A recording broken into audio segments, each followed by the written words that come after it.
This is आगा इरफान। आज हमारा topic है फोटो रेस्पिरेशन, वो प्रोसेस जो दिन के टाइम पे प्लांट्स के अंदर होता है और उसके दौरान प्लांट्स इंटेक करते हैं ऑक्सीजन का, रिलीज करते हैं कार्बन डाइऑक्साइड और कंज्यूम या यूटिलाइज करते हैं एटीपीज। वरना दिन के टाइम पे हम पढ़ते आते हैं कि होता है फोटोसिंथेसिस, वो प्लांट जिसके दौरान प्लांट्स इंटेक करते हैं कार्बन डाइऑक्साइड का, रिलीज करते हैं ऑक्सीजन और बनाते हैं एटीपीज एंड एनएडीपीएच। तो ये प्रोसेस क्या था, बिल्कुल उसके अपोजिट होता है।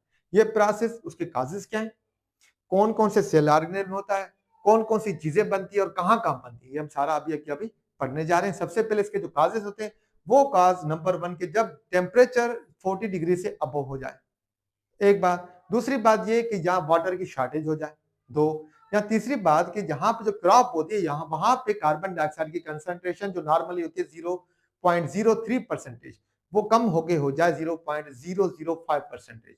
तो प्लांट्स स्विच कर देते हैं फोटोसिंथेसिस से किस तरफ, फोटो रेस्पिरेशन की तरफ। तो हम आ जाते हैं इस प्रोसेस पे। तो सबसे पहले ये जो प्रोसेस स्टार्ट होता है वो क्लोरोप्लास्ट के स्ट्रोमा रीजन में होता है। तो वहां पे एक साइकिल हम पढ़ते आते हैं, वो होती है केल्विन साइकिल। तो केल्विन साइकिल में एक एंजाइम होता है जिसे हम कहते हैं रुबिस्को राइबोलोज 1,5 बिसफॉस्फेट कार्बो ऑक्सिलेज ऑक्सीजीनेस। एक ऐसा एंजाइम जो कार्बो ऑक्सिलेशन भी कराता है, ऑक्सीजनेशन भी कराता है।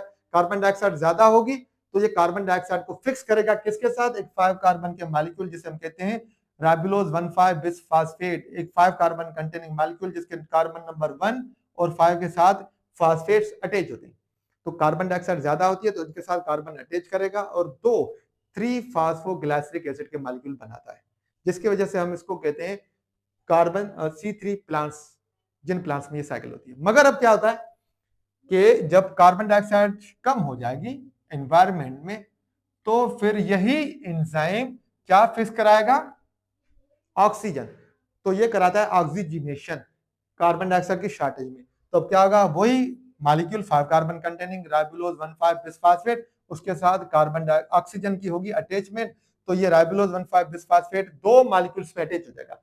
एक 3 carbon containing molecule stable 3 phosphoglyceric acid, ये बन गया, ये चला जाएगा केल्विन साइकिल की तरफ। अब दूसरा जो मॉलिक्यूल 2 कार्बन वाला बचा वो है 2 फास्फोग्लाइकोलेट, एक प्रॉब्लमेटिक मॉलिक्यूल होता है।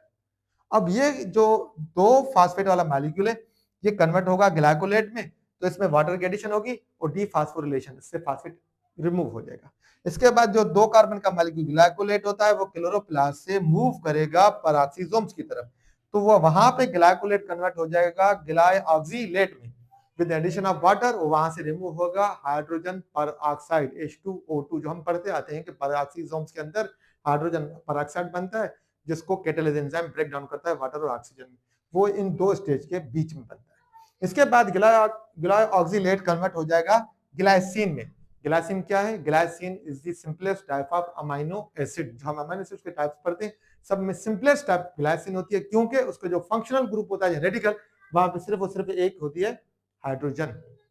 अब ये कैसे बना, अमाइनो ग्रुप कहां से आया, तो वो आता है असल में एक अमाइनो एसिड जिसे हम कहते हैं ग्लूटामेट से। एक एंजाइम होता है glyoxylate glutamate amino transferase, transferase enzyme होता है जो ग्लूटामेट से अमाइनो ग्रुप को ट्रांसफर करेगा ग्लाइऑक्सिलेट की तरफ, तो वो कन्वर्ट हो जाएगा ग्लाइसिन में, और ये ग्लूटामेट कन्वर्ट हो जाएगा अल्फा कीटोग्लूटरेट में। उससे हमारा कोई ताल्लुक नहीं है अभी यहाँ पे। तो ग्लाइऑक्सिलेट से क्या बना, ग्लाइसिन, और फिर ग्लाइसिन कहां पे बना, पेरोक्सिसोम्स में, और उसके बाद ग्लाइसिन 2 कार्बन का मॉलिक्यूल पहुंचेगा mitochondria powerhouse of the cell की तरफ।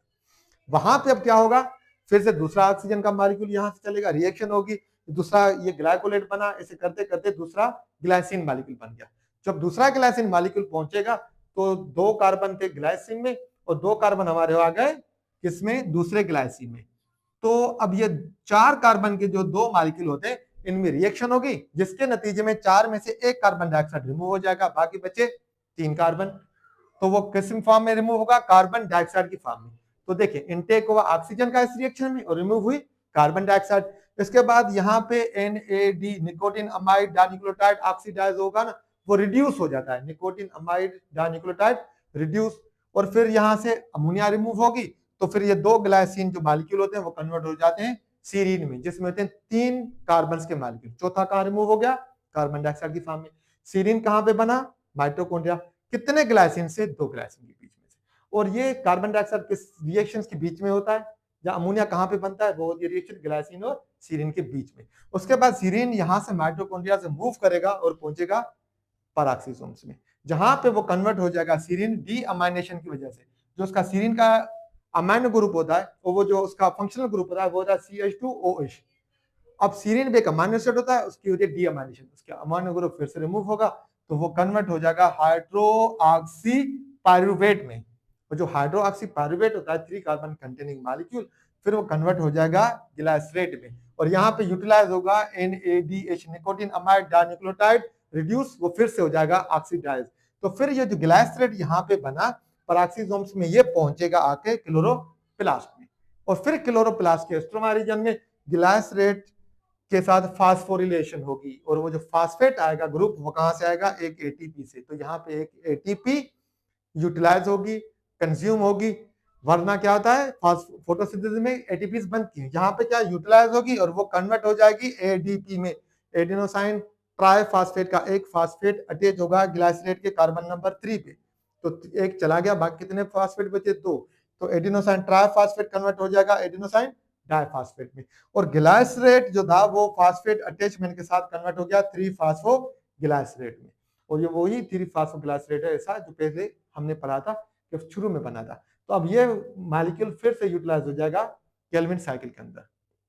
मगर अब देखें ये जो रिएक्शन हो रही थी, इसके दौरान अगर एक ऑक्सीजन का मॉलिक्यूल आया तो एक ग्लाइसिन मॉलिक्यूल बना, 2 आ गए तो 2 ग्लाइसिन के मॉलिक्यूल बने। तो अब 2 ऑक्सीजन आ रहे हैं तो यहां से 4 कार्बन निकले, तो 4 कहां से आए थे कार्बन, वो राइबोलोज 1,5 बिसफॉस्फेट से। तो 4 में से एक कार्बन कार्बन डाइऑक्साइड की फॉर्म में निकल गया, तो 4 में से एक कार्बन निकलता जाता है हर 2 रिएक्शन के बाद। तो अब ये क्या होता है, जिसके नतीजे में 25% क्रॉप्स की यील्ड या प्रोडक्शन डिक्रीज हो जाती है, जिसकी वजह से हम इस रिएक्शन को कहते हैं वेस्टफुल रिएक्शन। और ये रिएक्शन होती है C3 प्लांट्स में, जैसा कि व्हीट हो गई, राइस हो गए, कॉटन वगैरह। अस्सलाम वालेकुम।